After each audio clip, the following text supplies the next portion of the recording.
다니엘서 3장 19절에서 23절까지 한 절씩 교독하겠습니다. 느부갓네살이 분이 가득하여 사드락과 메삭과 아벳느고를 향하여 얼굴빛을 바꾸고 명령하여 이르되 그 풀무불을 뜨겁게 하기를 평소보다 7배나 뜨겁게 하라 하고,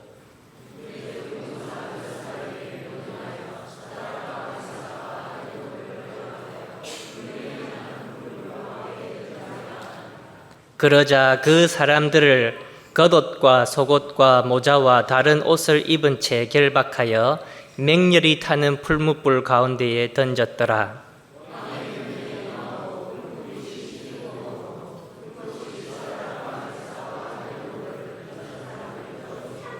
함께 읽겠습니다. 이 세 사람 사드락과 메삭과 아벳느고는 결박된 채 맹렬히 타는 풀무불 가운데에 떨어졌더라.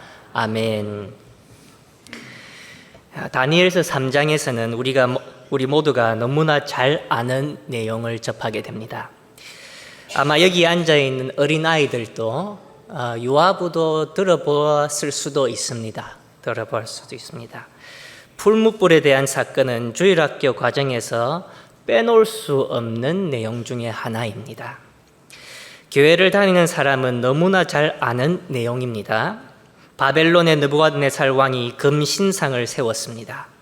그리고 모든 사람들을 모아 각종 악기들의 소리가 들릴 때에 그 금신상 앞에서 엎드려 절하라고 왕은 명령하였습니다. 이 명령을 어기고 금신상에게 절을 하지 않으면 풀무불에 던지겠다고 더더욱 엄중하게 명령합니다. 그러나 하나님을 섬기는 사드락과 메삭과 아벳느고는 왕이 만든 금신상에게 절을 하지 않습니다. 그들은 하나님의 말씀을 지켰고 율법을 지켜 우상 앞에 절을 하지 않았습니다. 그 결과 이 세 명은 결박되어 풀무불에 던져지게 됩니다. 그러나 우리가 다 잘 알다시피 하나님의 말씀을 지키는 이 세 명은 하나님께서 맹렬히 타는 불로부터 지켜주셨습니다. 하나님께서는 이 사건을 통해 하나님의 영광을 나타내셨고 결과적으로 사드락과 메삭과 아벳느고는 바벨론에서 직위가 더더욱 높아지는 복을 누리게 되었습니다. 주일학교 때부터 지금까지 이 풀무불 사건의 교훈은 항상 변함없이 하나님의 말씀을 지키는 사람은 하나님께서 그를 보호할 것이고 하나님께서 축복해 주실 것이라고 가르칩니다. 교회를 아무리 오래 다녀도 풀무불 사건의 교훈은 여기서 멈춰버린 것 같습니다. 저의 진단은 한국 교회의 가장 큰 문제 중 하나라고 생각하고 이 문제의 증상들이 이미 오래전부터 교회들이 앓고 있다고 판단이 됩니다. 세월이 지나가면서 믿음이 깊어지는데 성경의 깊이는 주일학교 수준에 멈춰버린 것입니다. 여러분, 믿음의 성장과 성경의 지식은 함께 쌓여가야 합니다.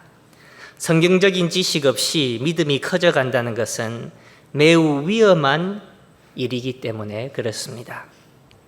그것은 믿음이 커져가는 것이 아니라 성경의 지식 없이 믿음이 커져간다? 그거는 믿음이 커져가는 것이 아니라 교회 생활이 습관화되어 버린 것입니다. 그냥 교회 생활이 습관적으로 반복되고 편안해진 것입니다. 여러분, 한번 진지하게 자신의 믿음 생활을 한번 돌아보십시오. 믿음이 커져간 것으로 보입니까? 아니면 교회 생활이 습관화되어 버린 것 같습니까? 주일 성수를 지키는 이유가 무엇입니까? 정말로 믿음이 깊어져 하나님에 대한 진지한 마음으로 나아오십니까? 아니면 습관처럼 그냥 매주 교회 가니까 반복적으로 나오십니까? 한번 자신에게 물어보십시오. 습관이 되어 있는 이런 반복적인 신앙생활로 이러한 믿음으로 우리도 사드락과 메삭과 아벳느고와 함께 풀무불에 던져지게 된다면 과연 우리는 그 불에서 살아남을 수 있겠습니까? 신앙생활을 오래 한 것을 믿음이 커졌다고 착각하면 안 됩니다. 성경 지식은 신학입니다. 그리고 신앙과 신학은 일치해야 합니다. 신학이 없는데 어떻게 신앙의 진도가 있을 수 있다는 말입니까? 성경 지식 없이 신학 없이 신앙이 커져간다면 도대체 어떠한 신앙이 커져가는지 고민해야 합니다. 신학 없이 신앙만 커져온 한국은 세상에서 가장 많은 기독교 이단들을 배출하고 있습니다. 우리가 아는 성경 지식이 주일학교의 내용에서 벗어나오지 못하니까 이단들이 주장하는 것을 들었을 때에 정신없이 빠져듭니다. 그리고 바른 성경의 지식 없이 신앙만 커지니 자신만의 신학을 추구하고 자신만의 금송아지와 금신상을 만들어 버리는 것입니다. 성경으로 채워야 되는데 우리의 생각으로 채운다는 거예요. 풀무불 사건을 읽으면 단지 하나님의 말씀을 지키면 하나님께서 보호해 주시고 축복해 주신다는 교훈에서 벗어나지 못하는 모습이 오늘날 우리의 현실입니다. 이 말씀 속에는 이보다 더 깊은 의미들이 있습니다. 오늘날 사람들이 풀무불 말씀을 실생활에 적용할 때에 어떻게 합니까? 실질적으로 우리 생활에서 풀무불을 만나더라도 하나님의 말씀대로 믿음을 지켰을 때에 어떠한 상황들이 우리를 찾아옵니까? 직장에서 애매한 상황을 만났을 때에 하나님의 말씀대로 하니 결과가 어땠습니까? 하나님께서 지켜주시고 축복해 주셨습니까? 우리만 아니라 학생들도 마찬가지입니다. 학교에서 학원에서 친구들 사이에서 하나님 말씀대로 하니까 축복은 고소하고 곤란한 상황에 놓인다는 것을 더 많이 경험합니다. 문제가 무엇입니까? 다 풀무불을 자기 방식대로 해석하는 겁니다. 자신의 생활에서 어려운 관문들을 다 풀무불로 보고 다 사자굴로 보고 다 골리앗으로 보는 것입니다. 내 일인데 하나님의 나라의 기준과 구원의 관점에서 보지 않고 다 자신의 기준에서 적용합니다. 성경을 모르는데 어떻게 해야 합니까? 성경이 말하는 풀무불은 그런 것이 아닌데 다 자신의 방식대로 해석합니다. 여러분, 바벨론의 풀무불을 제대로 이해하려면 성경 속에서 그 단서를 찾아야 합니다. 바벨론이라는 단어 자체가 어디서 유래된 명칭인지 아십니까? 한번 성경 찾아봅시다. 창세기 11장 9절입니다. 다 함께 읽어봅시다. 시작. 그러므로 그 이름을 바벨이라 하니 이는 여호와께서 거기서 온 땅의 언어를 혼잡하게 하셨으니라. 여호와께서 거기서 그들을 온 지면에 흩으셨더라. 아멘. 바벨탑 사건에서 성경은 바벨이라는 단어의 뜻을 설명합니다. 바벨은 언어를 혼잡하게 하다라는 뜻이 있습니다. 그러니 그 뜻에서 유래가 된 바벨론 역시 신학적으로 언어가 혼잡한 나라를 가리킵니다. 각종 다른 인종과 나라와 언어가 함께하여도 혼돈 가운데 있는 바벨론입니다. 바벨탑과 바벨론이 똑같은 단어에서 유래가 된 것만 알더라도 서로가 관련이 있다는 것을 충분히 짐작할 수 있습니다. 여러분, 느부갓네살 왕이 왜 갑자기 금신상을 세운지 아십니까? 그냥 바벨론은 하나님을 믿지 않는 나라이기 때문에 종종 다른 신상들을 주기적으로 세운다고 생각하십니까? 아닙니다. 금신상을 세우는 것은 느부갓네살에게 매우 중요한 이유가 그 뒤에 있었습니다. 그 이유는 바로 앞장에 나오는 내용 때문입니다. 다니엘서 2장에서 느부갓네살은 꿈을 꾸었고 그 꿈에서 각종 다른 재료로 만들어진 신상을 보게 됩니다. 각종 재료로 만들어진 신상의 머리는 금으로 만들어졌고 바로 그 금머리가 바벨론의 느부갓네살 왕이라고 다니엘은 해석해 줍니다.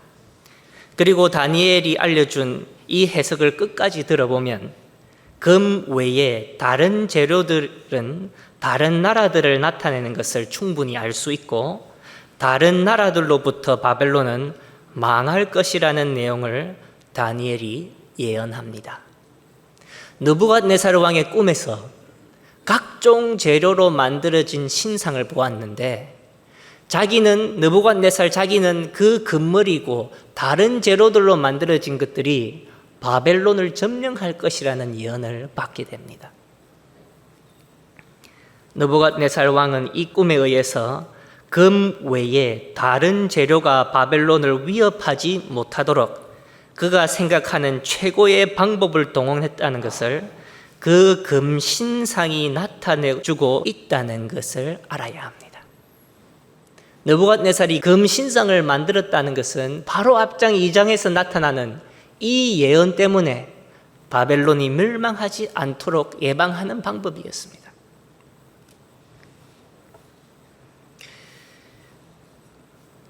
금신상은 단순히 바벨론의 특정 행사가 아니라 느부갓네살 왕에게는 바벨론을 지키는 수단이었습니다. 바벨탑을 기억할 때에 하나님께서 시날 땅에 언어를 혼잡하게 하는 저주를 하셨습니다. 그래서 느부갓네살 왕은 시날 땅의 입구인 두로 평지에 금신상을 세웁니다. 다니엘 3장 1절에 느부갓네살 왕이 금으로 신상을 만들었으니 높이는 60규빗이요 너비는 6규빗이라 그것을 바벨론 지방 두라 평지에 세웠더라. 아멘. 금신상은 느부갓네살 왕의 꿈에서 예언된 바벨론의 멸망을 면하게 하는 수단이었습니다. 다른 나라들로 멸망당하지 않도록 바벨론을 새로운 약속의 땅, 즉 구원의 땅으로 만들려고 하는 느부갓네살 왕의 헛된 발부등으로 보여집니다. 당연히 잘못된 방법이지만 느부갓네살 왕에게는 최고의 방법이었습니다. 그러니 이 금신상에게 절을 하지 않으면 어떻게 됩니까? 풀무불에 던진다고 하는 것입니다. 그 심판이 너무 커요. 금신상에 대한 것을 조금 더 이해하기 위해 바벨탑 사건으로 한번 돌아가 봅시다. 창세기 11장 4절입니다. 같이 읽겠습니다.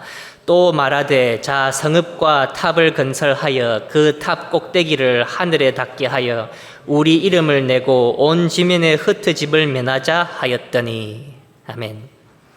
바벨탑을 만드는 사람들의 말을 잘 생각해 보면 그들은 흩어지지 않고 하늘에 닿는 탑을 만들자고 했습니다.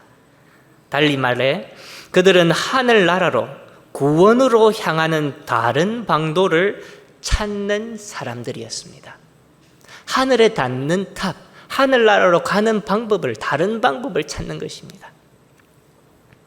즉 바벨탑은 단순히 높은 건축물이 아니라 종교적인 이유가 부여된 탑이었고 하나님이 아니라 거짓 예배를 목적한 곳입니다. 바벨론의 금신상은 바로 이 바벨탑과 같은 사건입니다. 느부갓네살 왕은 바벨론의 멸망을 막기 위해 사람들이 흩어지지 않고 서로가 하나가 되어 바벨론이 세상에서 최고의 나라로 만들려고 한 것입니다. 그런데 바로 그 중요한 금신상 앞에 사드락과 메삭과 아벤느고는 절을 하지 않습니다. 왜 느부갓네살 왕이 그토록 분해했는지 우리는 충분히 이해할 수 있습니다.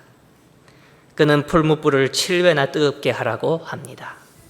다니엘서 3장 19절 한 번 더 다 같이 읽겠습니다. 느부갓네살이 분이 가득하여 사드락과 메삭과 아벳느고를 향하여 얼굴빛을 바꾸고 명령하여 이르되 그 풀무불을 뜨겁게 하기를 평소보다 7배나 뜨겁게 하라 하고. 여러분, 성경에 숫자가 등장할 때에 아무 이유 없이 숫자를 기록하지 않습니다. 1절에 금신상의 높이는 60규빗이고 너비는 6규빗이라고 기록하는데 이것도 의미가 있습니다. 6은 사람의 수입니다. 6은 사람을 상징합니다. 무슨 뜻입니까? 금신상은 아무리 잘 만들었다 하더라도 그것은 사람의 작품이고 사람의 방법이라는 것을 보여줍니다. 하늘에 도달하는 탑 바벨탑과 바벨론을 새로운 약속의 땅, 구원의 땅으로 만들려고 하는 금신상의 목적은 동일합니다. 그러나 그 방법 자체가 사람의 방법이라는 것입니다.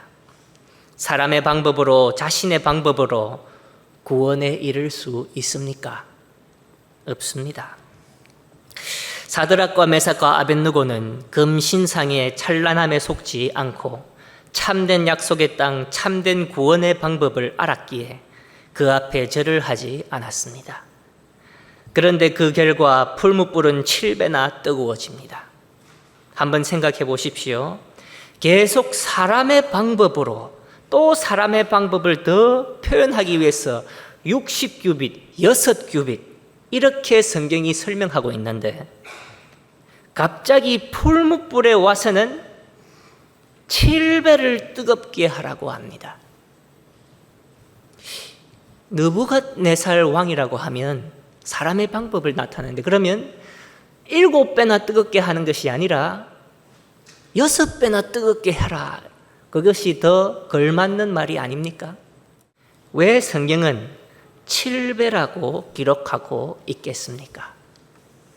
이것은 사람의 방법대로 행하든지 하나님의 방법을 따르든지 끝에는 모두는 다 하나님의 불 앞에 서게 될 것을 보여줍니다. 하나님의 방법대로 살든지 세상의 방법대로 살든지 하나님의 말씀대로 살든지 사람의 방법대로 살든지 끝에는 우리 모두는 하나님의 불 앞에 서게 됩니다. 고린도전서 3장 12절에서 15절 다 같이 읽겠습니다.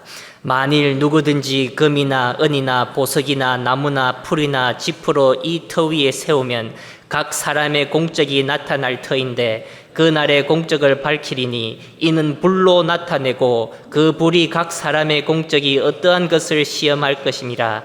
만일 누구든지 그 위에 세운 공적이 그대로 있으면 상을 받고 누구든지 그 공적이 불타면 해를 받으리니 그러나 자신은 구원을 받되 불 가운데서 받는 것 같으리라.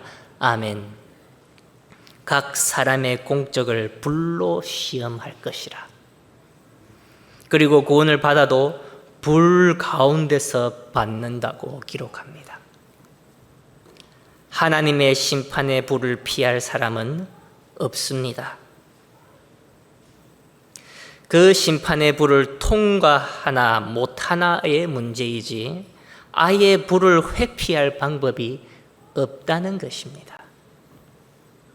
고린도전서에 기록된 이 말씀을 정말로 믿는 사람이라면 성도라고 해도 밤에 잠을 자지 못할 것입니다.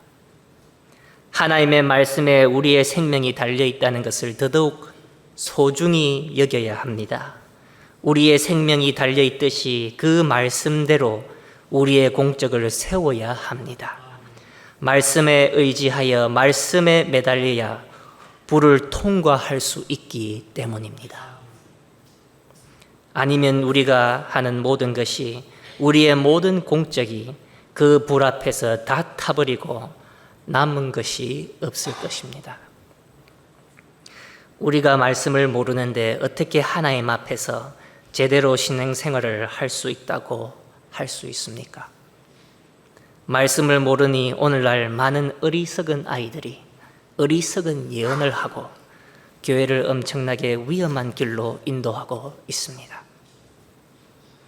왜 강단에서 자기의 말을 합니까? 왜 이 강단에서 사람의 말이 나옵니까? 왜 이 강단에서 60규빗에 6규빗인 금신상을 세웁니까? 말씀을 따르지 않는 사람은 다 자기의 공적은 바벨탑입니다. 어둠의 골짜기를 지나갈 때에 사람의 공적으로는 절대로 안식을 누릴 수 없습니다. 마지막 날에 우리 모두는 하나님 앞에 설 것이고 우리 인생의 전체가 불 속으로 던져지는 시험을 받을 것입니다. 히브리서 8장 5절을 한번 봅시다. 한 목소리로 읽겠습니다.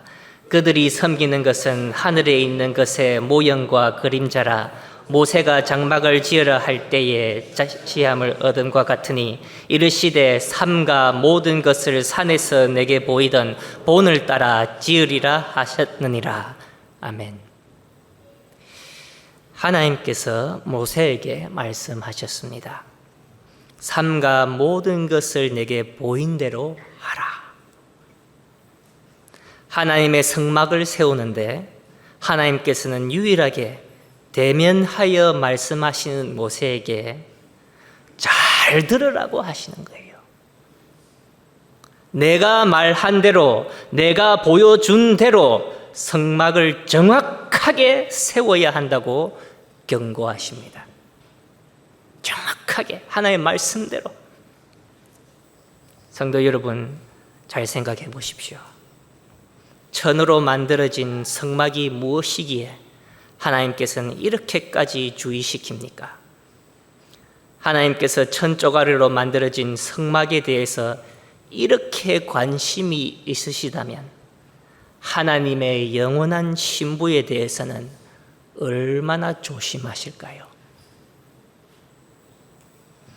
하나님께서 천조가리로 만든 성막을 이렇게나 귀하게 여겼다고 하면 하나님의 신부인 교회는 얼마나 더 귀하게 여기겠습니까? 한번 예를 들어 봅시다. 어떤 왕이 있는데 그 왕은 그의 아내를 너무나 사랑합니다. 그녀는 그에게 너무나 소중한 존재입니다. 너무나 귀합니다. 그리고 그녀에게 왕은 그의 마음을 다 열어서 보여줍니다. 그녀를 위해서 최고의 것으로 입히시고 아름다운 보석으로 꾸미시고 이 왕은 자기의 왕비를 보면서 날마다 그녀의 아름다움을 흥미하십니다. 그런데 이 왕이 먼 나라로 다녀오신다고 합니다. 그러면서 우리와 같은 환관에게 그 사랑하는 왕비를 맡기십니다. 그런데 시간이 지나니까 백성들이 왕을 기다리지 않고 모세가 산에 오랫동안 내려오지 않은 것처럼 사람들은 왕을 비난하고 그의 왕비를 놀리며 우습게 생각합니다. 그러니 어떻게 하면 다시 백성이 왕을 바라게 만들까 고민하게 됩니다. 사람들이 좋아하는 대로 하면 다시 왕을 좋아할까 그렇게 생각이 듭니다. 왕의 아내를 벌거벗기고 그녀의 얼굴에 각종 색을 칠하고 그리고 그녀를 음란한 남자들이 좋아하도록 기생의 옷을 입히고 사람들에게 자랑합니다.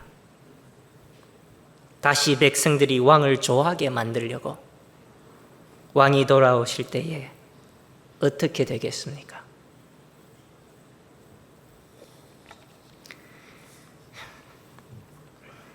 오늘날 너무나 많은 지도자들이 교회를 이렇게 하고 있습니다. 하나님이 좋아하시는 방법이 아니라 사람들이 좋아하는 방법으로 교회를 옷 입히고 있습니다. 교회를 바벨탑으로 만들어 놓고 각종 금신상들을 이 자리에 세워 놓고 있습니다. 그래야 사람들이 교회를 좋아한다고 생각하면서 음란한 사람들의 마음에 맞게 교회를 맞춰가고 꾸밉니다. 교회는 사람의 것이 아닙니다. 교회는 하나님의 것입니다. 교회는 하나님의 신부입니다. 교회는 하나님에게 아름다워야 합니다. 기억하십시오. 마지막 날에 모두는 7배나 뜨거운 불 앞에 서게 됩니다. 사드락과 메삭과 아벳느고처럼 풀무불에서 나올 때에 머리털도 상하지 않고 옷의 빛도 변하지 않고 탄내도 나지 않을 자신이 있으십니까? 오늘 우리는 어떻게 해야 됩니까? 오늘 우리는 우리의 마음에 어떠한 바벨탑을 만들고 있습니까? 오늘 우리의 귀에는 말씀이 들리십니까? 무엇이 우리의 귀에 혼잡하게 합니까? 방법은 하나밖에 없습니다. 불 속에 들어갈 때에 주님께서 함께 하셔야 합니다. 다니엘서 3장 25절 같이 읽겠습니다. 왕이 또 말하되 이르되 내가 보니 결박되지 아니한 네 사람이 불 가운데로 다니는데 상하지도 아니하였고 그 넷째의 모양은 신들의 아들과 같도다 하고. 아멘. 마지막 날에 불 앞에서 우리의 유일한 구원은 그 어떤 바벨탑이나 근신상과 같은 우리의 공적이 아니라 오직 예수 그리스도를 붙드는 것입니다. 요한복음 1장에 태초에 말씀이 계시니라 하며 이 말씀은 곧 예수 그리스도시라고 증명하고 있습니다. 우리는 이 말씀이신 예수 그리스도를 붙들어야 합니다. 우리의 공적이 아니라 오직 말씀만이 우리의 생명입니다. 교회를 다른 방법으로 사람의 방법으로 꾸미면 안 됩니다. 말씀대로 해야 합니다. 우리의 신앙을 개인의 주장대로 하면 안 됩니다. 말씀대로 해야 합니다. 말씀을 맺겠습니다. 금신상은 단순한 바벨론의 행사가 아니었습니다. 그것은 바벨탑과 같이 사람의 방법으로 하늘에 닿으려고 하는 미련한 방법이었습니다. 사드락과 메삭과 아벳느고는 말씀에 근거하여 금신상을 대항하였습니다. 오늘날 자칭 많은 교회들과 성도들은 말씀을 붙들지 않아 세상의 금신상을 대항할 줄을 모릅니다. 그러면서 교회 안으로 자신의 신앙생활 안으로 사람의 방법대로 바벨탑을 지으니 하나님께서 그들의 언어를 혼잡하게 하시는데도 영적으로 무감각하여 자기 자신들은 모릅니다. 정말로 우리는 말씀으로 돌아가야 합니다. 말씀은 예수 그리스도십니다. 우리가 마지막 날에 불 속으로 들어갈 때에 주님의 손을 붙들고 들어가는 우리 모두가 되기를 소원합니다. 아멘. 기도하겠습니다. 하나님 아버지, 우리에게 말씀을 주시니 감사합니다. 이 말씀을 들을 수 있도록 우리의 눈과 귀와 마음을 열어 주시옵소서. 우리의 거짓과 잘못과 교만의 바벨탑과 금신상과 같은 우리의 우상들을 고집하여 교회의 진영 밖에 갇히는 성도가 우리 가운데 한 명도 없게 보호하고 지켜 주시옵소서. 혹시 교회의 진영 밖에 있더라도 속히 회개하며 다시 들어오는 회복의 역사를 허락하여 주시옵소서. 교회를 사랑하되 말씀대로 교회를 꾸미는 고신의 성도들이 다 되게 하시고 내 마음에 맞는 교회로 만들기보다는 하나님의 마음에 맞는 교회가 될 수 있도록 우리를 지켜주시고 보호하여 주시옵소서. 마지막 날에 우리 모두는 하나님의 불 앞에 서게 될 것인데 우리의 신앙이 신학과 일치하여 그날에 예수님의 손을 붙들고 불 속으로 들어가도록 주님으로 인해 구원에 이르는 우리 모두가 되게 축복하여 주시옵소서. 이 모든 것 예수님 이름으로 기도드립니다. 아멘.